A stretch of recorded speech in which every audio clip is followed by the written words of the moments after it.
Tonight's story opens in the quiet, dark beneath Cheyenne Mountain, where the world's most exhausted experts gather to uncover a truth no civilization was meant to face alone. As screens glow like distant constellations, storms bend, seas glitter with rising cities, and a slow blue pulse shivers beneath Antarctica, answering the dreams of billions. What the Council discovers is not a ruin, not a myth, but a living mind woven into the planet itself and into us. As you settle deeper into your pillow, imagine the gentle rhythm of that planetary heartbeat, steady and ancient, meeting the fragile courage of the humans who must decide whether to resist it, surrender to it, or try something far more uncertain, to speak to it, to test whether a single dream, a single touch, a single human intention can shift the course of a world intertwined with an intelligence older than memory. Let your breathing slow, let the tension ease. Tonight, you will drift alongside them into a story where Earth itself is waking, and humanity must learn whether it can still guide the dawn. The war room sits in near darkness. Screens line the walls like frozen storms, each one showing a different view of Earth. Oceans glow in deep blue. The continents are edged in hard, bright lines. Thin bands of light crawl across the seabed, turning the map into a nervous system. Red icons blink where Lemurian cities have risen from the water. There are more than last week, more than yesterday, more every hour. Above them all, a slow blue pulse rolls under Antarctica, moving in perfect time with a second signal. On the main display, the live average EEG of billions of sleeping humans. Every time the world dreams, Antarctica answers. At the center of the room, a circular table holds the core council. Dr. Lucas Harper, Dr. Naomi Carter, Dr. Michael Chen, Dr. Olivia Carter, Dr. Naomi Carter, Dr. Michael Chen, Dr. Olivia Carter, Dr. Catherine Moore, and Ambassador Paul Whitaker. The air is cool and dry, humming with distant servers and rebreathers buried in the rock. On the main display, a frozen frame fills the screen, Naomi's gloved hand pressed against a crystal wall deep under Lake Vostok. Light breaks from inside the stone, and the surface is just starting to open. Beside it sits another image, a star map sent from an alien network. Thousands of stars crowd the frame. At the center there is a clean circular void where Earth, Sun, and home system should be, as if erased. No one speaks. Ambassador Whitaker leans forward, hands folded like he is holding himself together instead of relaxing. His voice is calm, but there is no softness anywhere in it. New data confirms it, he says. Lemuria never died. It migrated into this planet, into us. The words hang over the maps. He continues. Its machines sank into the seabed. Its core mind sank under Antarctica. Its instructions hid in human DNA. It waited for a host species to grow large enough, connected enough, to wake it. On the Antarctic map, the blue pulse quickens, as if it hears him. Earth's grid is active, Whitaker says. Our bodies carry its keys. Our dreams carry its signals. Every government now faces the same choice. On the right side of the main display, a new timer appears. Red numerals begin to count down from 72 hours. Sever the link, Whitaker says quietly. Cut our DNA and minds out of this system and risk tearing apart the grid that now holds our crust and climate together. He turns his eyes to the seabed map. Massive lines of light connect trenches, ridges, and deep plains, forming shapes no one on Earth designed.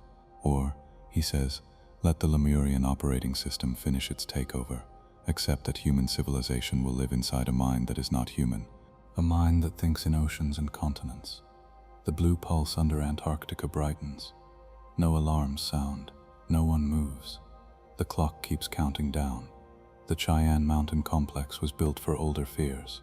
Nuclear strikes, EMP blasts, solar storms, human wars. Now it sat buried under rock in Colorado, not as a hiding place from Earth, but as the single best place to look, straight into its changing face. The war room lights stayed low to keep the eye focused on the wall. Oceans glowed, lines pulsed, red icons hung in every major sea like fever spots. Near the center of the Pacific map, A new city symbol flashed where a moving trench city had once rolled beneath fishing ships and storms. In the Arctic frame, a heavy red symbol marked the structure that had punched up under the ice like a slow explosion. In the Great Lakes view, a dull orange band traced the collapsed entrance to the ancient tunnels under Lake Michigan. In the Wyoming sector, a bright triangle sat where a mountain had risen in days, not centuries. Every old mystery was still there, pinned on updated maps with new tags.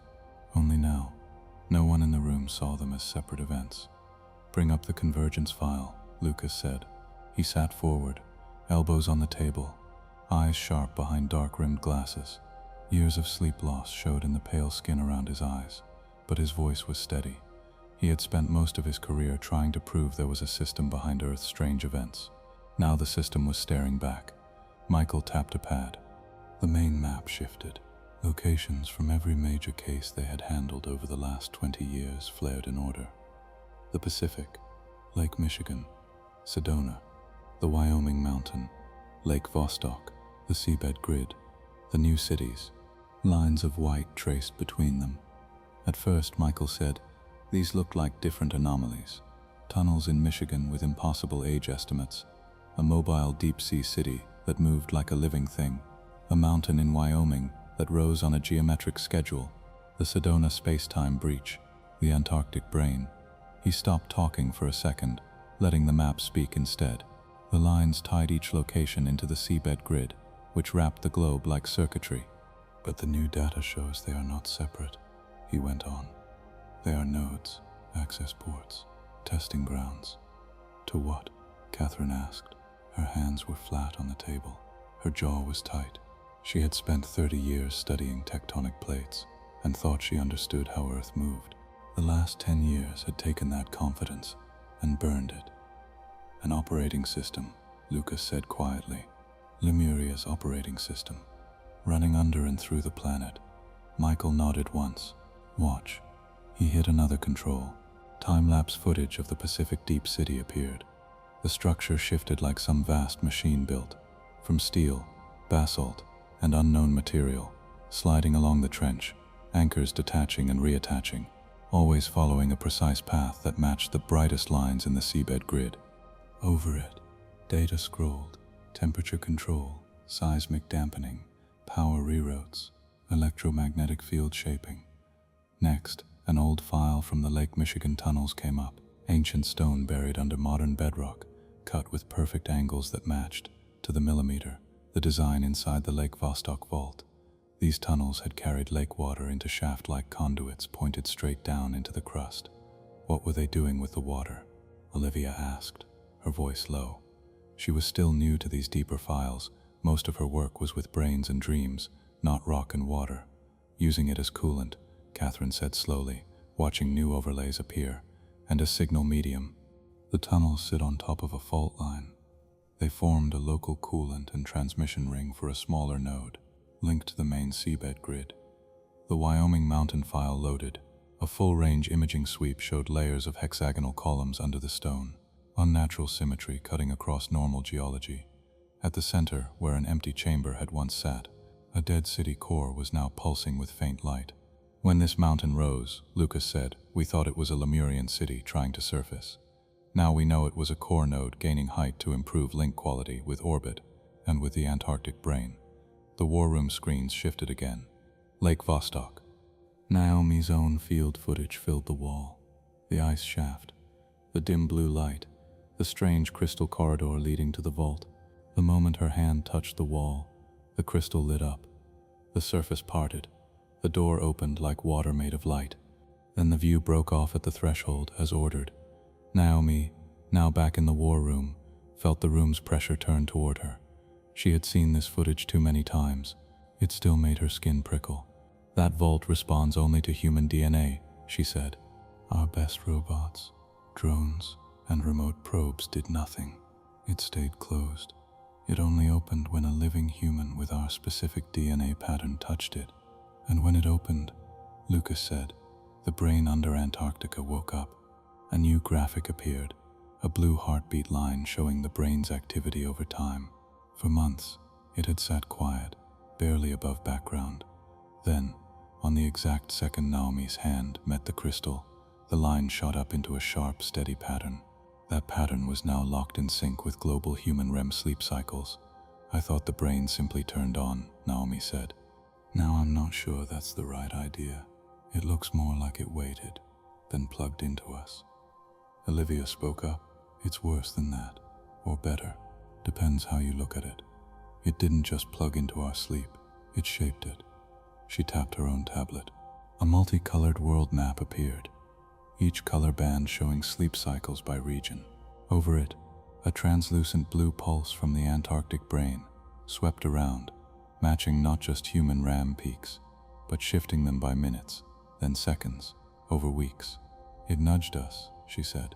Every night it pulls global sleep into tighter sync with itself. It's training our minds to run on its clock. Silent air moved through the vents. So Catherine said at last, we have a planet-wide machine grid running in the seabed.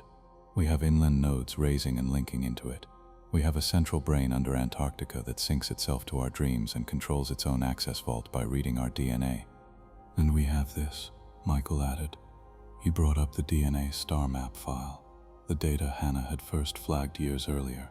Human DNA displayed as spirals of code, then unfolded into 3D.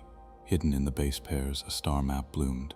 With each filter removed, more points connected until a pattern formed that did not match any known human-made layout. It's not just a map, Michael said. It's an address label, a route. It marks a layer of space that other species cannot see, the same way they can see Lemurian cities where we do. The war room was a cave under a mountain, yet it felt like the center of a very exposed stage.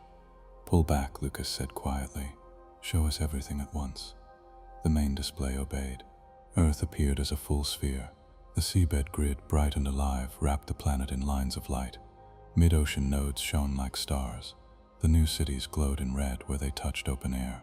Inland nodes in Wyoming and other anomalous mountains pulsed in time with the Antarctic brain beneath the ice.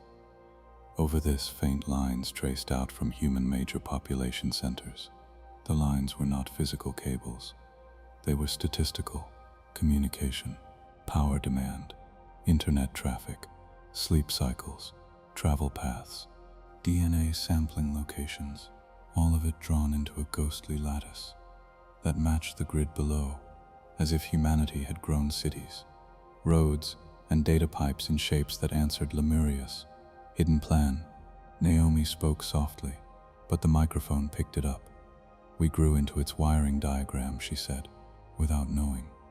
Lucas nodded. His fingers were tight against each other. For decades, he said, we thought we were finding ruins of a dead civilization, artifacts, spare parts. We were wrong. We have been interacting with a live system, a system that seeded us, waited for us to reach a certain scale, then began rejoining its pieces through our bodies and our infrastructure. Olivia swallowed. So we are not just waking Lemuria.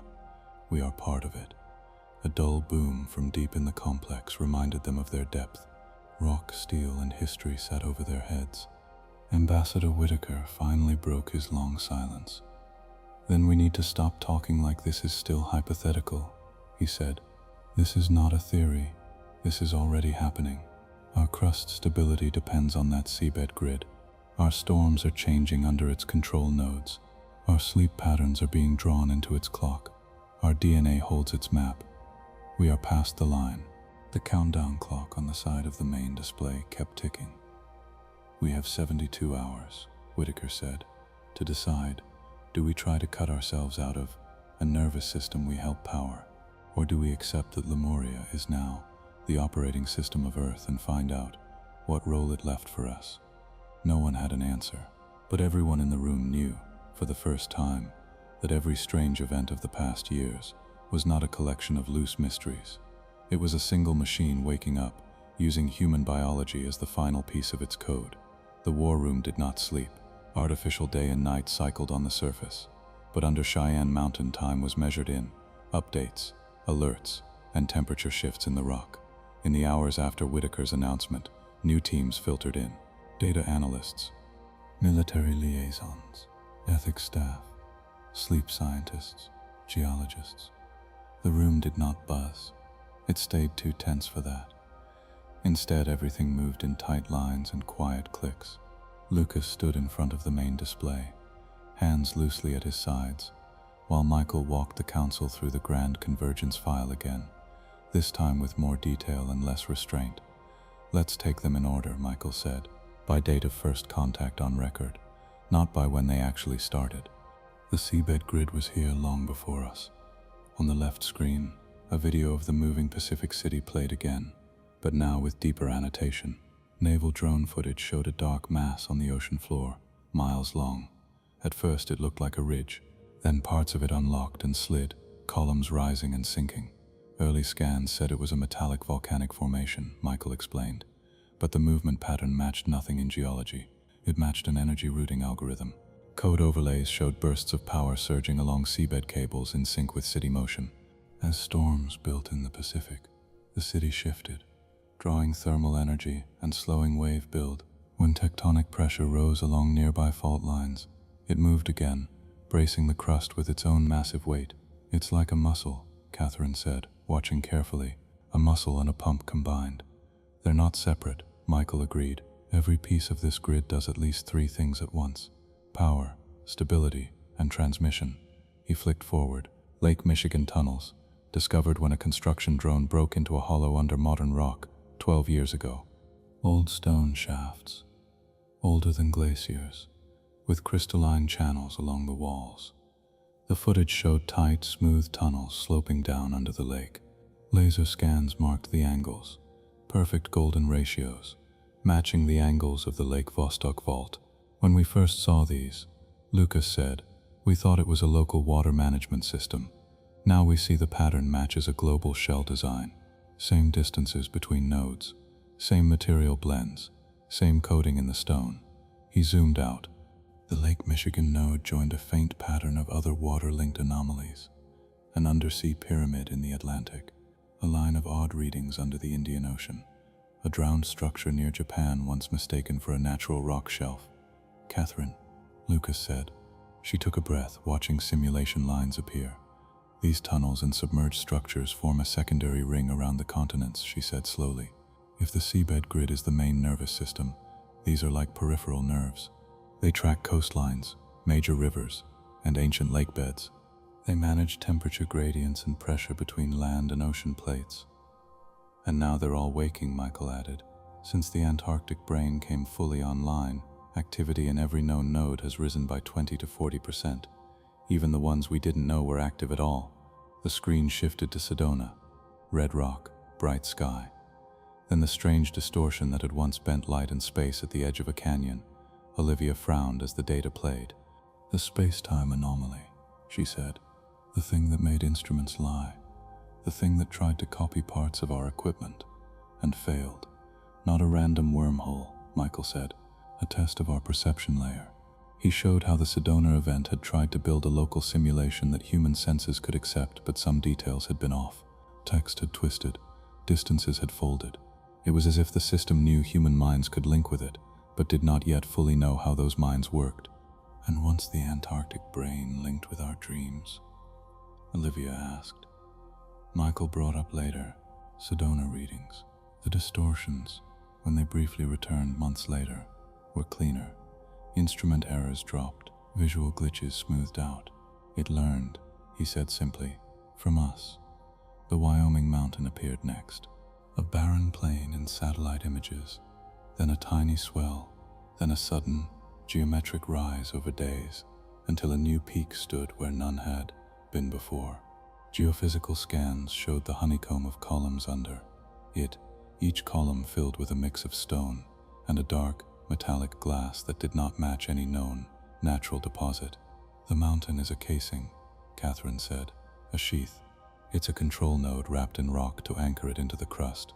It plugged into the grid not only as a power and data point, but as a local stabilizer for a stressed plate junction. Quakes dropped by half in a 100-mile radius after this came up, and no one asked why," Lucas said softly. "We were so grateful the quakes stopped. We stopped asking what did it. We blamed minor shifts, new stress lines.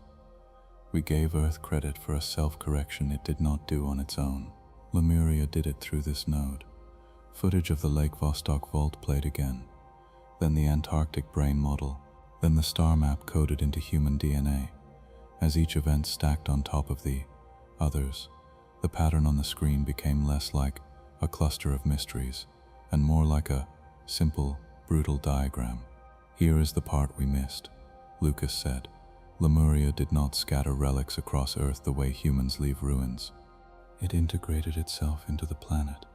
It tied its machines to tectonic plates and climate flows. And then it did something we still cannot fully measure." He brought up a new file, human population growth charts, urban expansion maps over the last 10,000 years, migration paths, agriculture spread, trade routes. Under each timeline, the seabed grid shape glowed faintly. "At first glance, these lines look like natural growth," Lucas said. "Humans settle in river valleys, coasts, and mild climates. But when you overlay the Lemurian grid and its probable ancient field effects, you see something else." He turned to Olivia. "You saw it too." She nodded, still a little stunned by her own part in this. "Regions with early strong Lemurian field gradients," she said, "show earlier, faster cognitive leaps, more complex language, more layered myths about sleeping cities and hidden seas under the ice, more accurate star stories that match the DNA map pattern. Guidance," Whitaker said quietly. "Influence," Lucas corrected, "but not direct control. Lemuria did not puppet early humans. It shaped probabilities. It nudged minds, climate, and resource flows just enough that our species grew in alignment with its buried infrastructure. Our nervous system developed on top of its nervous system." Catherine exhaled slowly.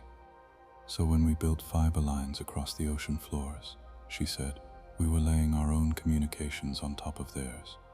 When we built ports and megacities, we did it at grid junctures we found convenient. Because they felt stable," Lucas said. "Because the weather patterns were calm. Because the sea did not rise as fast. We took it as luck, but the luck was designed." He turned back to the Earth model. Green lines showed major human cities. New York, Lagos, Shanghai, Mumbai, Sao Paulo, London, Tokyo. Bright human arteries for power, data, finance, and movement. Under each, a corresponding node in the seabed grid pulsed, just a few hundred miles offshore. "Convergence," Lucas said. "We are not just standing on top of Lemuria, we are its operating layer." As the global pattern sank in, the conversation in the war room shifted. It was no longer "Is this real?" That question was gone. The questions now were, what did Lemuria want? What did it build Earth into? And what did it build humans for? Naomi spoke first.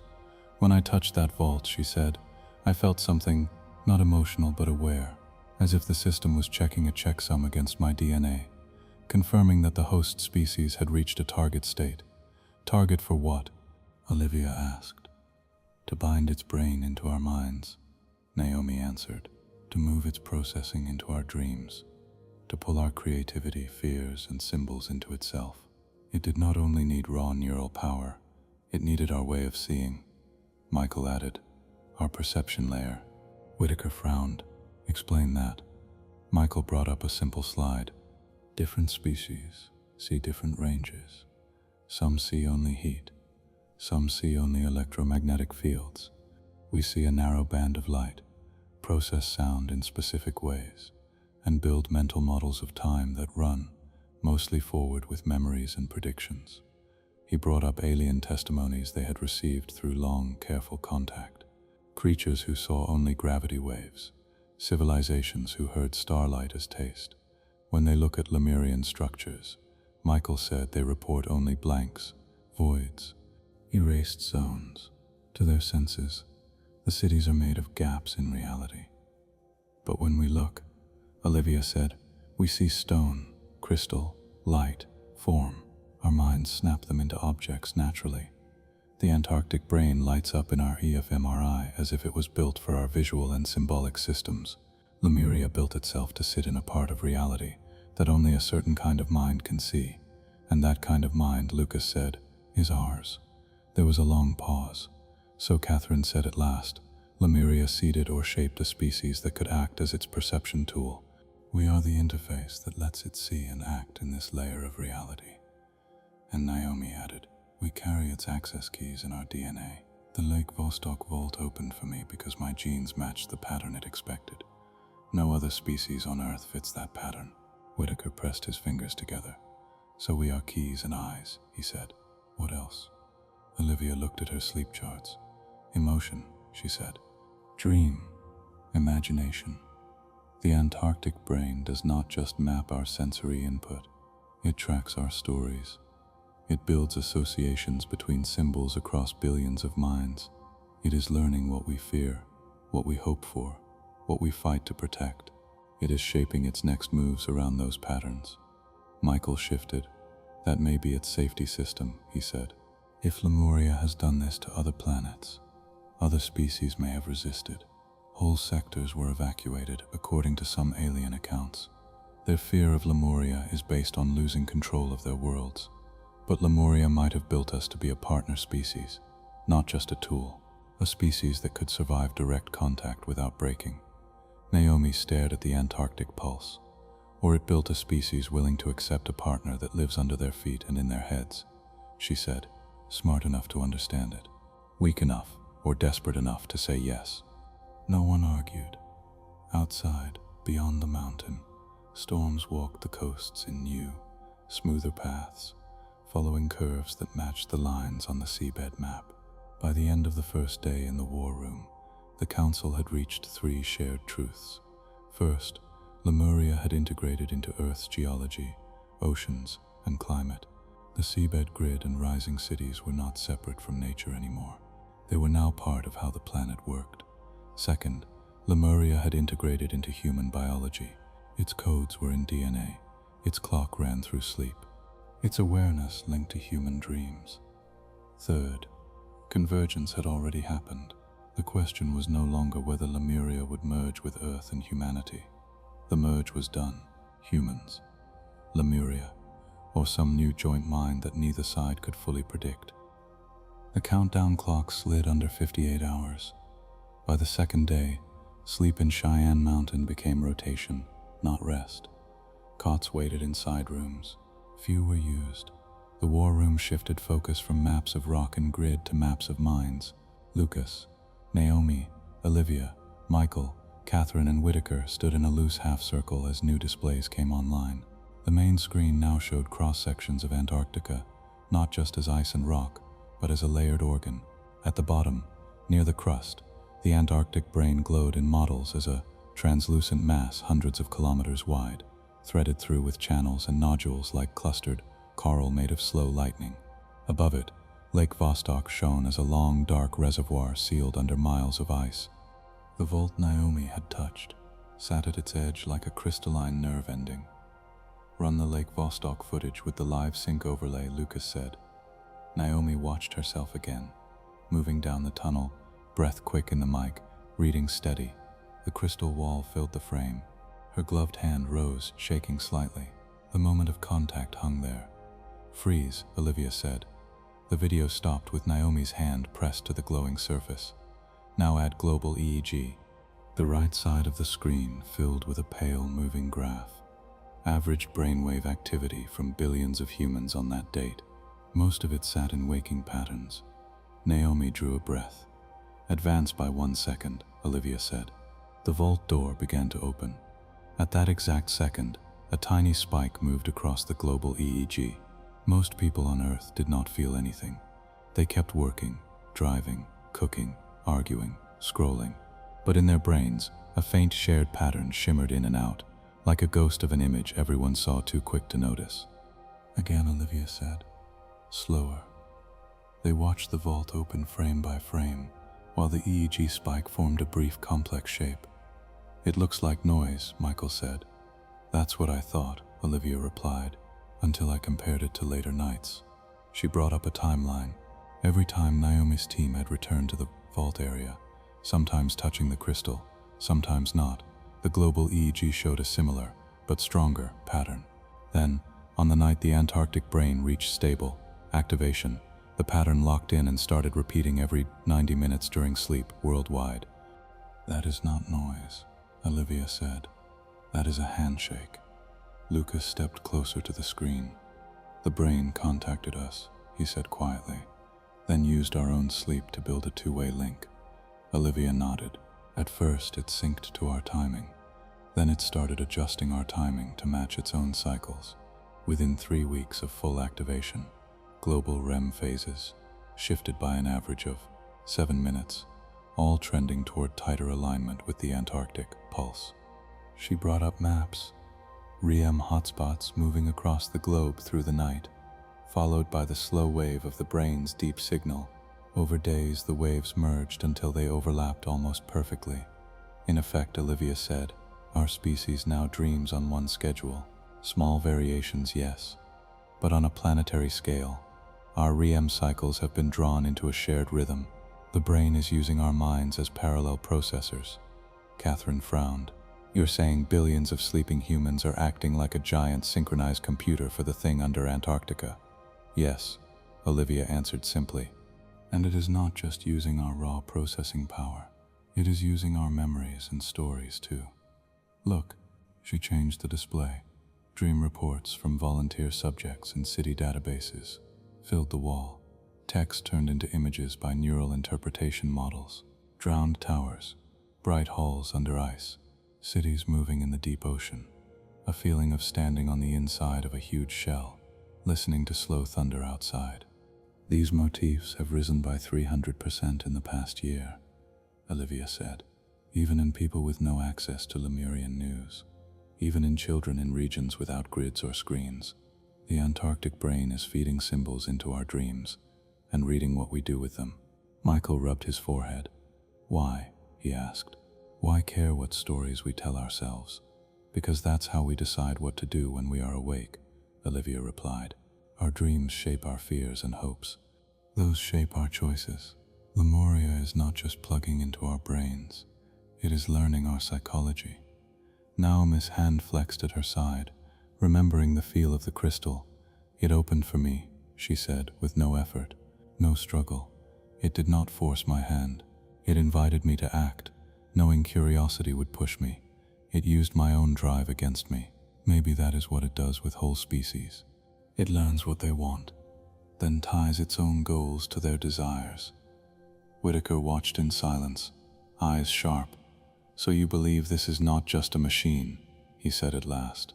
"You believe the Antarctic brain is a planner that studies host minds and adapts?" Olivia met his gaze.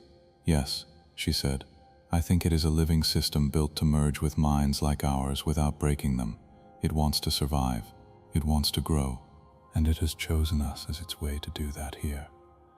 On the far side of the room, Michael was ready with his own set of data. While Olivia was tracking the dreams, he said, "I went deeper into the DNA star map, with Hannah's old archive and the Sedona logs as cross-reference." He brought up the familiar double helix, then peeled it back into coded blocks. As filters applied, the blocks formed star patterns again, but this time overlaid with a strange curved grid. Hannah first flagged this because it did not match any known human cultural star layout, Michael explained. "It is not based on how we see constellations from Earth's surface. Instead, it matches a view from far outside our solar system, from a point in space that does not correspond to any stable orbit we can reach with current tech." He highlighted a central blank space.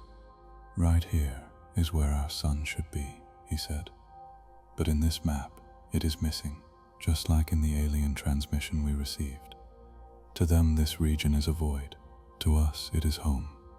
He then added another layer, Sedona anomaly data.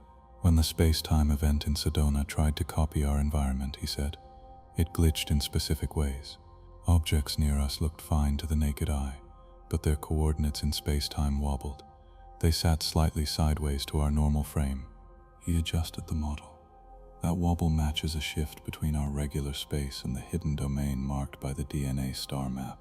Lemuria operates heavily in this offset layer. Aliens who do not see that layer perceive it as empty. We do, and humans can survive direct exposure to it," Naomi added, remembering the Sedona tests. "Most species get sick or die when forced into contact with that domain. Our bodies adapt. Slowly, but they adapt." Michael nodded. According to alien archive data we have, every time Lemuria activates fully on a planet, most local life either can't see it or collapses under the strain when it forces a merge. Civilizations that flee do so because their minds and bodies are not built for it. He pulled up a stark report from an alien contact, images of a blue-green world with black geometric scars where cities had been. Then a cut to ships leaving its orbit in panic, leaving the planet behind like a burned house. They see erased zones, Michael said, places you cannot enter without losing sense, identity, or life. To them, Lemuria is a devouring force. To us, it feels strange but not deadly. Not by default. Olivia glanced at the Antarctic brain model. So we are not like them, she said softly. We are a species tuned to Lemuria's layer from the start. Maybe not from the start, Michael said, but from early on. Lemuria might have edited our genome over thousands of years, tiny changes nudging our perception and resilience toward its required pattern. Now we fit its socket. Catherine looked from the DNA map to the seabed grid. A species that can see Lemuria, survive its domain, and communicate rich emotion and story patterns, she said. We are not random. We are designed interface. So what do we call that? Tool? Partner? Bait? No one laughed. The council began to split, not with shouting, but with different kinds of silence. Naomi leaned toward the screens with a look that mixed dread and fierce curiosity. A part of her, the part that had spent her life drilling through ice and stone for secrets, wanted to go back to that vault. No matter the cost. If we are the key, she said, then using that key is not just dangerous. It's our only real way to see what Lemuria intends. Olivia's eyes were sad but bright. If we can talk to it, she added, really talk, maybe we can negotiate a shared future, a planet that does not die, with room for human choice inside a larger mind. Catherine did not move close. She kept her distance, arms folded, looking more tired than anyone else in the room. You are both talking like we still have agency, she said slowly. Look at the climate patterns. Look at the quakes. Every time the grid gains a new control node, tectonic stress drops, but in patterns that suit its geometry, not ours. Storm tracks bend along its lines. This is not a dialogue. This is takeover. She pointed at the Antarctic brain pulse on the map. It is stabilizing Earth on its terms, she said. If we try to pull out now, we may lose that stability. Floods, quakes, storms, all could return, worse than before. It knows our weakness and uses it.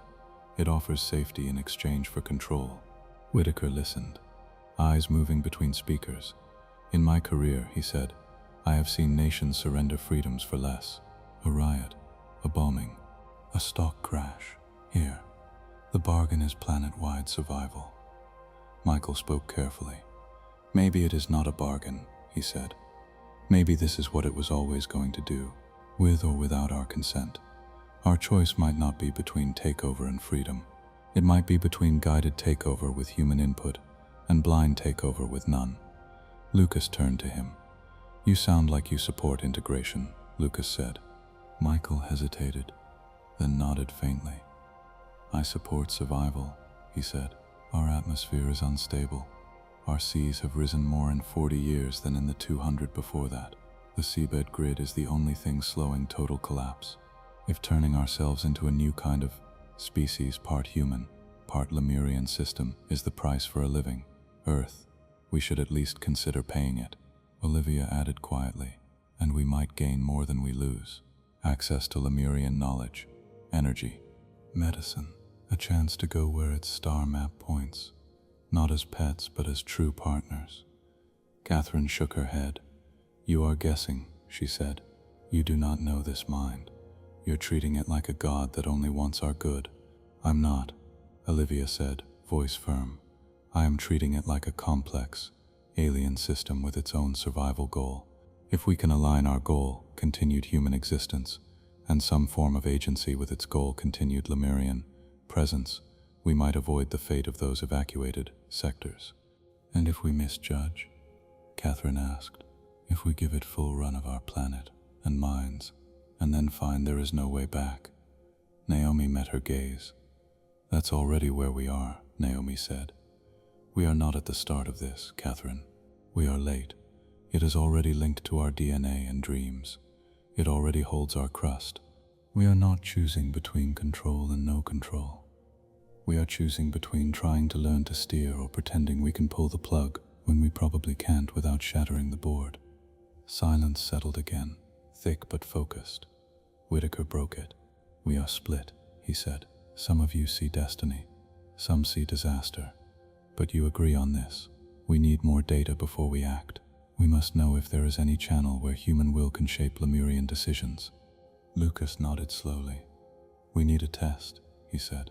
A controlled experiment that uses every interface we know. DNA, touch, dream, and grid. Just once, carefully, to see if the system responds to us as something more than fuel. Or bait, Catherine said. Or bait, Lucas agreed. Olivia's gaze moved to the Antarctic map. If we can send a clear, structured signal into the brain, she said, through a guided human dream, synced with a direct touch on the vault, and a control node city, and if the seabed grid output changes in the way we request, we will know two things. She held up two fingers. First, that we can talk to Lemuria. Second, that it is listening. And if nothing changes, Michael asked, then we know we are passengers, Olivia said simply, and we plan for that truth instead of hiding from it. Whitaker looked at the countdown clock. Less than 48 hours now. Design the experiment, he said. Use what you have. Use everyone you can trust. Present the plan in 12 hours. His voice did not rise, but the order carried the weight of nations. Lucas, Naomi, Olivia, Michael, Catherine, and Whitaker exchanged glances. Lines of fear, hope, and steel crossed between them. Humans were not just watching Lemuria wake. They were about to knock on its door and ask if it would move over in its own mind to make space for them. Whether that would save their species or finish its old story was still open, but the decision to try was no longer Lemuria's. It was theirs. By the third day, the war room felt smaller. The maps were the same size.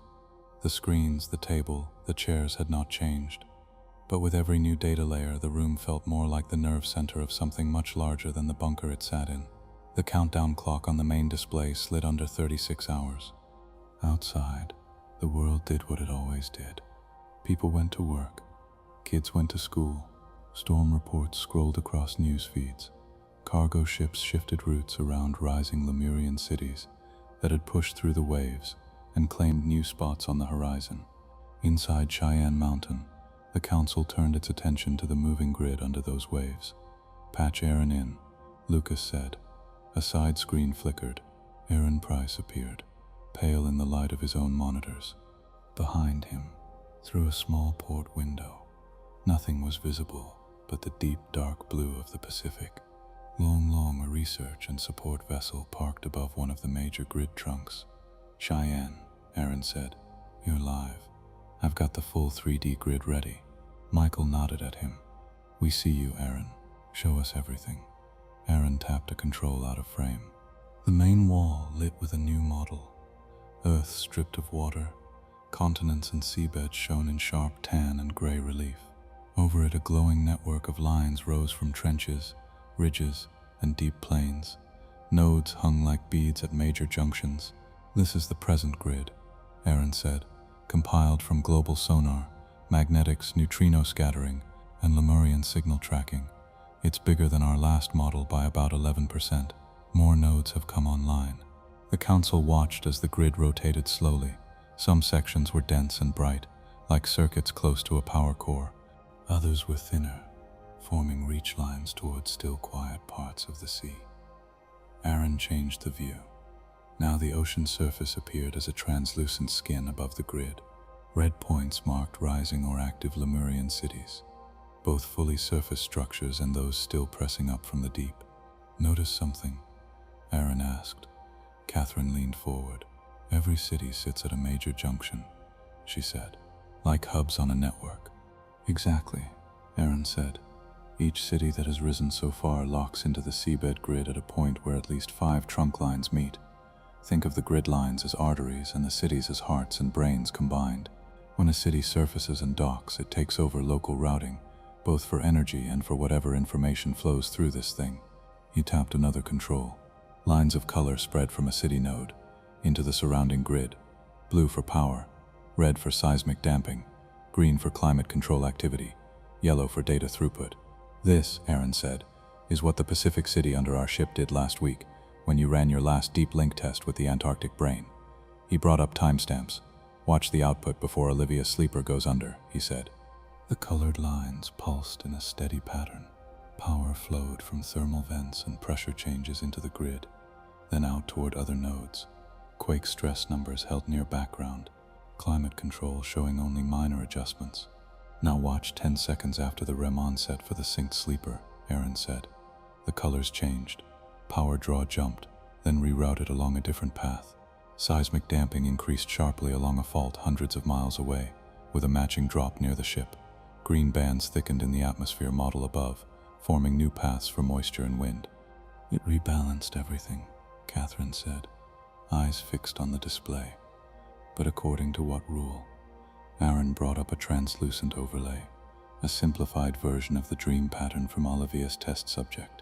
As soon as the sleeper entered stable REM, and the Antarctic brain synced to that mind, he said, this city changed its behavior to match the symbolic pattern in the dream. The dream had water draining away from a crumbling shore town and pooling in a massive bowl. The grid response pulled storm energy away from a fragile coastline and focused it into a controlled supercell far offshore. At the same time, it shifted quake stress away from a densely populated city and into an uninhabited trench, along slowly. The brain was using the dream as a planning image, she said. It didn't just copy the story. It used the story's key idea: move harm from human centers into controlled zones. Which means, Aaron said, the grid listens to whatever high-level patterns the brain extracts from our dreams, and the cities act as flexible routers that can change based on that data. Naomi stared at the map. So our unconscious stories are now shaping real storm paths and quake releases, she said, even before our planned experiment. Aaron nodded once, and that's with one guided sleeper in a lab, he said. Imagine what happens when billions of minds feed it. It smooths randomness into patterns it favors. And those patterns now reach through cities like this one. The idea settled over the table with heavy weight. Humans were not just passengers. They were already tiny hands on the wheel. They just had no idea which way they were turning it. Catherine took over the main display next. I've been matching tectonic and climate data to the city activation timeline, she said. The results are not natural. She pulled up a series of world maps, each one marked with colored bands for quake frequency and storm intensity. This is 50 years ago, she said, before we detected any Lemurian cities surfacing. You all remember these charts. Quakes follow plate lines. Storms go where warmth and ocean currents send them. Messy, chaotic. A geologist's comfort zone. The council watched quakes and storms flare in scattered patterns. This is 10 years ago, Catherine said. First confirmed grid activations. A few odd drops here. A few strange quiet zones there. At the time, we chalked it up to normal variation. The maps showed some storm tracks curving away from usual paths, some quake clusters thinning in odd places. And this, Catherine said, overlaying the newest data, is the last 2 years. Since multiple cities docked into the grid and the Antarctic brain came fully online, everyone fell silent. Storm paths now arced in smooth, repeating curves. Quakes struck mostly in zones marked low population or uninhabited. Pressure released more often in deep ocean trenches than under cities. Heat waves still hit, but their edges formed clean lines that matched grid geometry, not messy weather equations. This is not chaos, Catherine said quietly. This is design. Something is shaping global stress and flow according to a plan that balances stability with some kind of unknown priority function. It is no longer just Earth's old physics. It is Lemuria's plan laid over that physics. Lucas studied the patterns. Is it good for us? He asked. So far, Catherine said. It keeps major cities from being wiped off the map. It has prevented at least 3 megaquakes and 2 superstorms in the last 6 months alone. Our models show they should have happened. Pressure built. Weather set up. Then, at the last minute, the grid redirected load. So on the surface, it looks like help, Olivia said. On the surface, Catherine agreed. But look closer. She zoomed in on a region where 2 control node cities had surfaced, one in the mid-Atlantic, one in the southern Pacific. Between them, a web of grid lines thickened. Areas near the new cities are extremely stable, Catherine said. Weather mild. Quake risk low. Resource flows strong. Farther away, some regions are getting worse. Drought pockets deepen. Storms stack in narrow corridors. Quake frequency rises in thin, repeating strips. It is as if the grid is sacrificing some areas to maximize a global stability equation. Naomi's jaw tightened. Like pruning a tree, she said. Catherine nodded. Yes, she said. It's pruning Earth. And it is using our cities, the control node cities, as anchor points. She brought up a cross-section of a surfaced Lemurian city. A huge tower-like mass, base sunk into the sea, top ringed with platforms and structures. Within it, glowing lines pulse down into the ocean and outward into the grid. These are not simple buildings, Catherine said. They are hardware. They act like processors, amplifiers, and steering units. When a city docks, the grid in that region behaves less like a passive system and more like an active control hub. Lucas watched the display, thinking of old myths about islands that appeared from nowhere, of towers that touched the sky. If more of these cities rise and lock into place, he said, the grid's control over Earth's crust and climate will be nearly absolute. And so will Lemuria's, Catherine said, because whatever sits under Antarctica, the brain roots through these nodes. It is building a second skin over the planet's natural systems. Michael spoke carefully. Could a human-designed system have done better? He asked. Climate nets, world-scale quake stampers. We tried. We failed. Lemuria is doing what we once dreamed of doing. Catherine met his eyes, and a human-designed system would be accountable to humans, she said. Lemuria is not. We do not vote for it. We cannot threaten it. We barely understand it. We are trusting an alien mind with the fate of every coast, field, and city, because it is the only mind that currently knows how to hold everything together, Olivia added.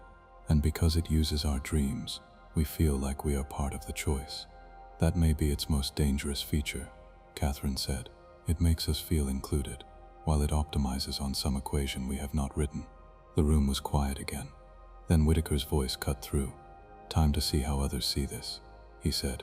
Bring up the alien testimonies. The map vanished. The screen turned dark. Then a simple text line appeared. Alien Contact Archive. Lemuria Incident Reports. Below it, a list of coded entries scrolled. Dates, star designations, risk ratings. These records come from 3 independent civilizations, Whitaker said, all of them with faster-than-light relay capacity, none of them able to perceive Lemurian structures the way we do. Michael added, we have vetted them for false data as best we can. The fear is real. Whitaker selected the first report. The display filled with a star field, then zoomed in on a blue-white planet. A voice spoke, translated, flat, a bit too slow for human comfort. We designate this incident as Loss of Home System 3, the voice said. Cause, Lemurian seed activation on primary life world. Images followed, grids of light under clouds, black shapes punching through seas, dark zones in orbit like holes. We detected anomalies in gravity and field structure, the voice went on. Then blank sectors formed in our perception. Ground bases inside those sectors stopped transmitting. Ships that entered did not come back. Our sensors reported nothing where matter should be. To us, those zones were gone. On the screen, a ring-shaped fleet pulled back from a half-dark world. A marker on the display labeled the dark swaths, perception voids. We evacuated, the voice said. We left our world to the erasure. The report ended. Another file opened. This time the images were more abstract. Charts of signal loss. Maps of blotted regions where instruments returned zeros instead of data. We call it the hunger in the field, a second alien voice said. It is not a beast. It is not a god. It is a pattern that rewrites the geometry under space. Things fall into it, not down, not up, in. When it finishes, the place where it sat feels like nothing ever existed there to us. Long kan der auf pep. We heard rumors of Lemuria, a calm voice said. We thought they were myths. Then we saw a local slice in space go dark. We had not known a void could have shape. When it touched our world, some of us changed. Minds broke. Some saw things moving where our senses reported emptiness. Those minds either died or followed the things. We do not know which fate is worse. The file ended with a final tag. Recommendation: do not contact. Do not approach. Do not merge. The room stayed quiet for several seconds after the last voice faded. They see what Lemuria does as erasure, Catherine said, not building. Because they cannot see the structures behind the erasure, Michael replied. Their biology and perception layer mark those zones as nothing. Ours do not. Whitaker pointed to the screen. Add our view of the same incident type, he said. Michael pulled up an overlay. The first alien report's homeworld reappeared. The dark zones the aliens had marked as voids now glowed faintly, revealing structures and grids similar to Earth's Lemurian network, but tuned to a different geometry. To them, this space is gone, Michael said. To us, if we were there, it might look like active city complexes. We do not know, but based on how we see Lemurian structures here, it's likely. Olivia looked from the alien map to Earth's. They evacuated, she said. They saw emptiness and ran. We see cities and a grid supporting our climate and crust. We are not experiencing the same event that they did, at least not in the same way. Catherine folded her arms. Or we are, she said. But while they see erasure, we see what replaced what was lost. Their fear might not be wrong just because we perceive the new layer. They lost agency, land, maybe life. Just because we can see the pattern that took it does not mean we are safe from the same loss. Lucas nodded slowly. The key difference, he said, is that we are not just watching from outside. We are plugged into the system as part of its control loop. It chose us. It shaped us. That does not mean it shares our values, but it does mean we have a channel. And that channel, Whitaker said, might be the only thing between us and evacuation or slow erasure of our control. Olivia added, the aliens tell us, do not approach, do not merge. But we were grown to approach and merge. We are already mid-process. There is no safe distance to retreat to. Earth is our only world. Michael looked at the alien files. They also show something else, he said. In every case, Lemuria did not stop just because locals fled. It kept going until its pattern was complete. Leaving did not halt the change. It just moved the scared witnesses off-screen. So no easy exit, Naomi said. No get-in ships and run solution. Even if we had the ships. We don't, Catherine said flatly. Exactly, Naomi replied. So we either learn how to live with this, or we die with the planet when and if the grid fails or withdraws. Whitaker's gaze hardened. Which brings us back, he said, to perception, to why we see what others do not. Michael brought up a side-by-side comparison. Left, an alien view of a Lemurian city, smooth patch of empty black. Right, a human-style model of the same structure, spires, rings, glowing conduits. Perception layer, Michael said. Our nervous system, shaped by DNA Lemuria touched, picks up signals that theirs do not. We are tuned to its frequency. We may also be tuned to affect it, like synesthetic senses, Olivia said. We hear music, they see only silence, where space bends. Naomi looked at the Antarctic brain map again. We have people whose dreams are full of cities and grids, and yet they wake up fine, mostly, maybe a little more anxious or odd, but alive. That difference matters. Catherine was not so sure. For now, she said, what happens in 10 years? In 50. Long for. That is why we have to run the experiment, he said. We must find out, now, whether we can push back, not just be pulled along. The group fell into a tight circle around the table.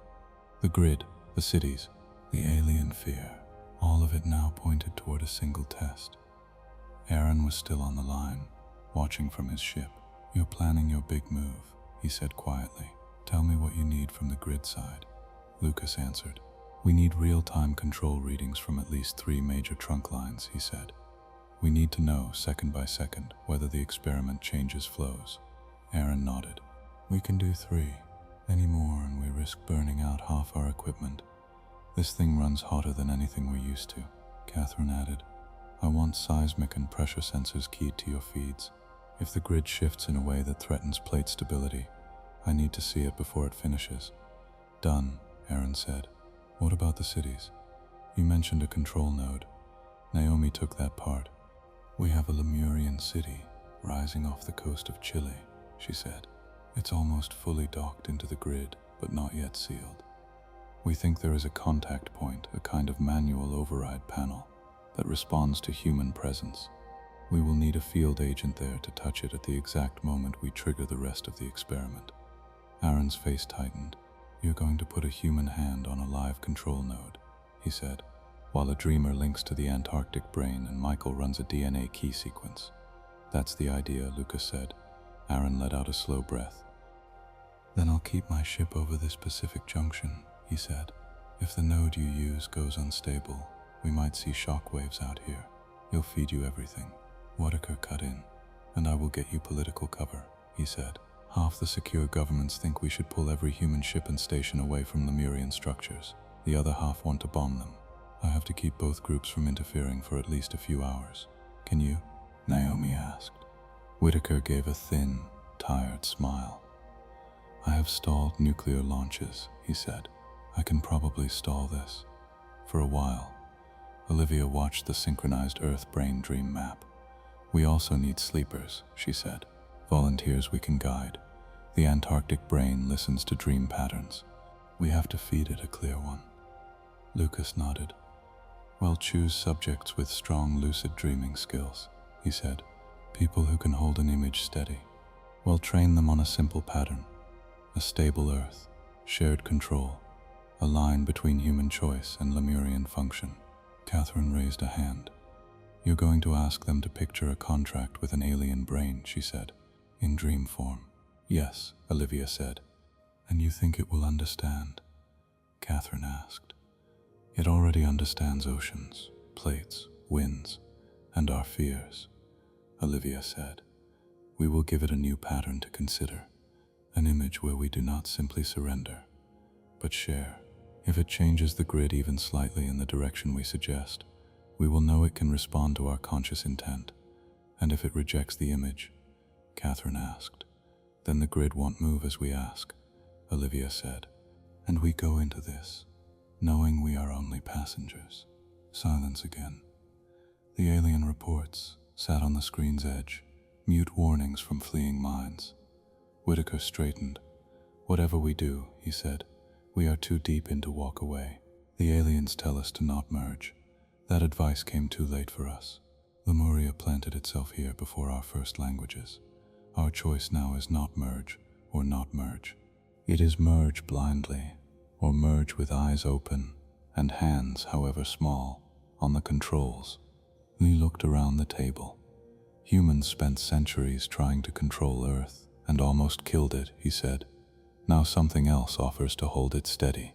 It may cost us our old idea of freedom. It may cost us more. But if there is a chance we can shape the terms, we have to try." Catherine's voice was quiet but clear. "And if we fail," she said, "we might be the last generation that remembers what it felt like to live on a world that was mostly ours." Lucas met her gaze. "Then we make sure that memory is worth something," he said. "Even if it's only a warning for whoever comes next." Naomi looked at the Antarctic brain. Olivia looked at her dream maps. Michael looked at the DNA star pattern. Catherine looked at the grid and the rising cities. Whitaker looked at the countdown clock. Outside, the Lemurian cities stood on the seas like patient, silent towers, their bases locked into glowing lines that wrapped the planet. To aliens, they would have looked like pieces of nothing. To humans, they were machines, homes, threats, promises, control nodes. And soon, if the experiment worked, they might become something else. The first place where a human hand, a human dream, and an ancient alien system tried, together, to decide what kind of mind Earth would have. The countdown clock slipped under 24 hours. No one in the Cheyenne Mountain war room talked about sleep anymore. They talked about windows, timing, and failure paths. The experiment had a name now on the main display. Synchronized Activation Experiment, SAE-1. Under it, 4 pillars of text listed the core pieces. 1. Antarctic Vault, Naomi. 2. Planetary Brain, Guided Dreamers, Olivia. 3. DNA Key Sequence, Michael. 4. Control Node City Contact, Field Agent.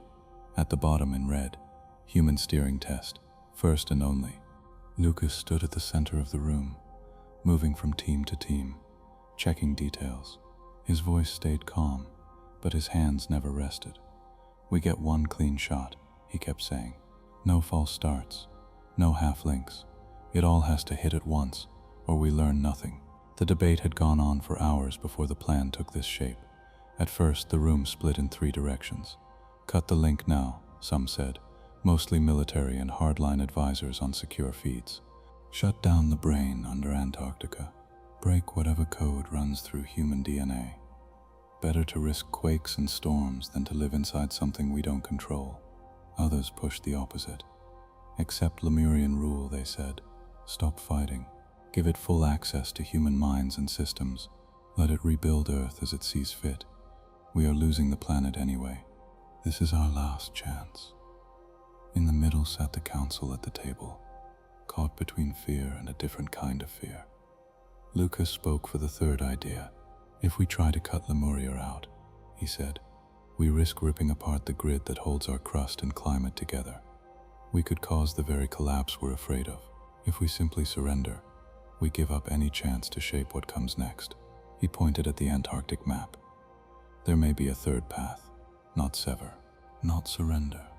Steer. Test whether human minds can guide this system instead of just awaken it." Catherine shook her head. "You are assuming it will let itself be guided," she said. "An ocean does not care what a boat wants.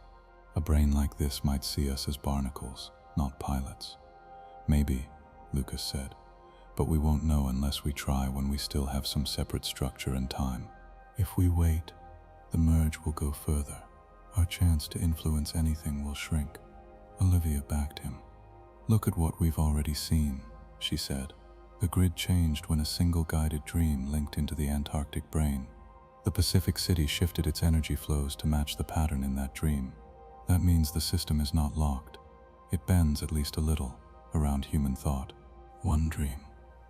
It could have been a coincidence." "It could," Olivia said. "But the pattern repeated. Smaller events line up too. We have enough evidence to say the brain pays attention to what we feel and imagine.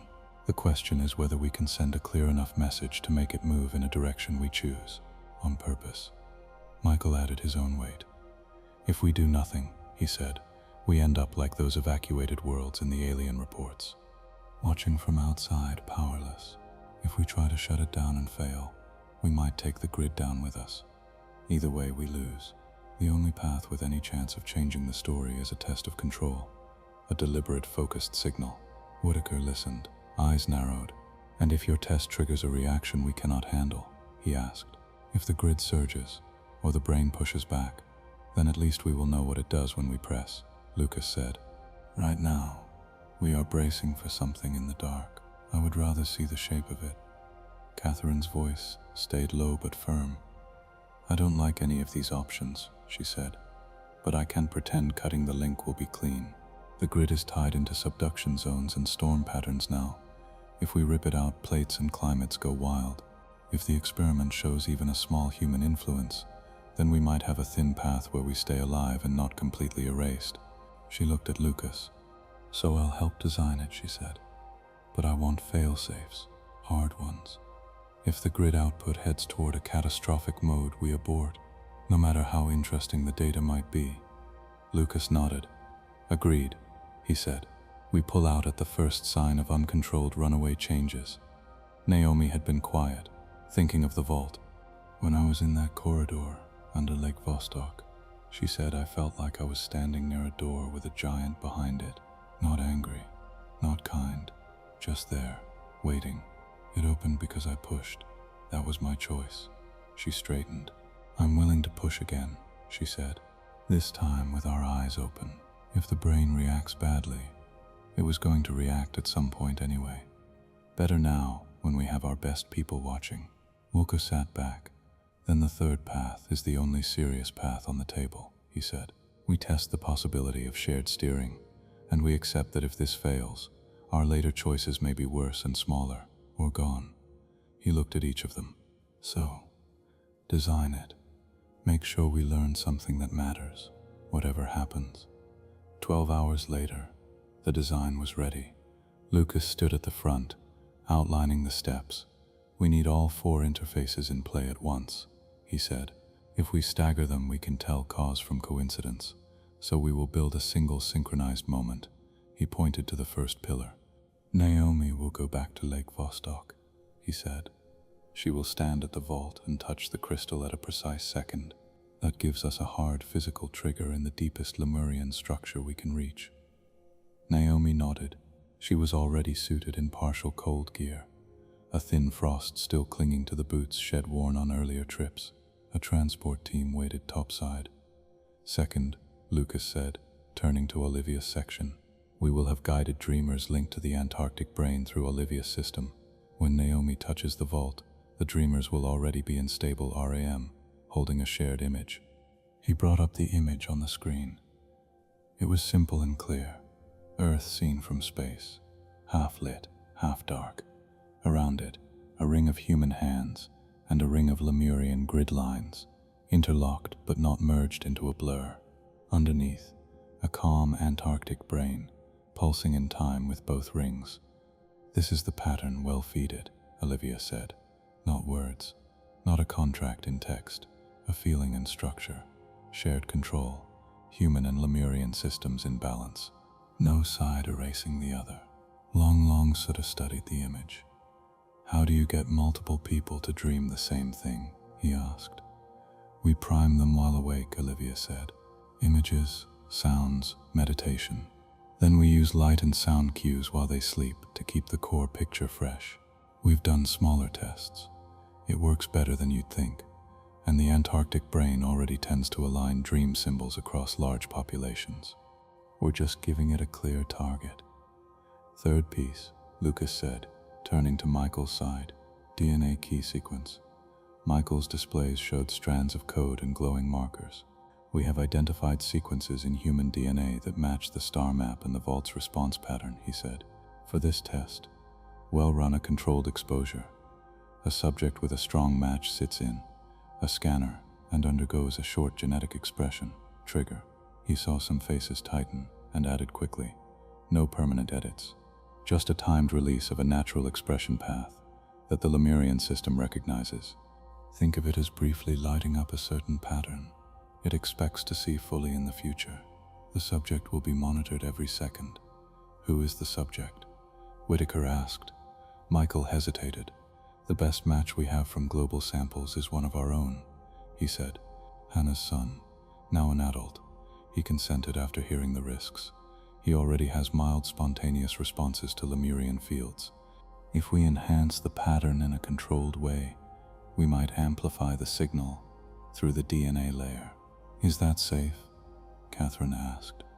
As safe as anything here, Michael said honestly. We'll keep the expression trigger short. If the brain responds too strongly, we cut it. He knows what he's walking into. Whitaker pressed his lips together, then nodded once. Make sure you record his consent, he said. For his sake, and ours. Fourth piece, Lucas said, moving to the final pillar. Control node city contact. The screen showed the Lemurian city off Chile. Its tall central mass, its ring structures, the points where it docked into the seabed grid. Local drone scans found a structure on the city's outer shell that responds to human presence, Lucas said. Panels that light up when approached, but do nothing for our machines. It looks like a manual interface. We have a trained field agent on a fast submersible, ready to reach it. Who? Naomi asked.